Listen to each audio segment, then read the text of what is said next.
On to our final story. Tensions are simmering in the U.S. city of St. Louis, where people are awaiting a verdict by the Ferguson grand jury on the fate of the white police officer who shot dead an African-American teenager back in August.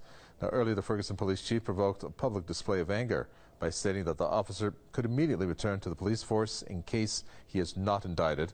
And now there's a possibility of another police outburst in anticipation of the verdict. The St. Louis suburb in Ferguson is on the brink of fresh unrest as the public anticipates a final verdict in the case. The city's grand jury has been holding several sessions, hearing witnesses and analyzing reports on the shooting of the unarmed African-American teenager in August. Meanwhile, Ferguson Police Chief Tom Jackson has raised worries of more violent protests by saying that Officer Darren Wilson, who shot 17-year-old Michael Brown, could go back to work if not indicted. Meanwhile, similar cases of police brutality, unjust killings and maltreatment in the past have made many Americans lose their trust in police. Analysts also believe that black citizens have long been discriminated against, their rights are being neglected, and that the case in question is no exception.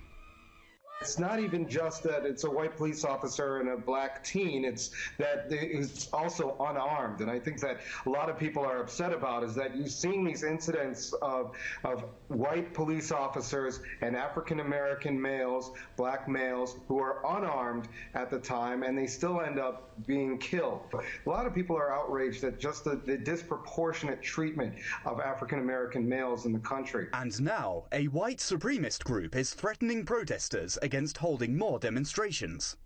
The Ku Klux Klan group has threatened the residents of St. Louis and Ferguson with lethal force if they take to the streets following the verdict.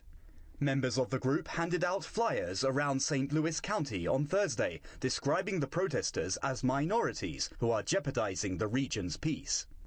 The citizens, however, have neglected the threats and pressed ahead with their peaceful protests against the upcoming verdict, which may absolve the officer of criminal charges.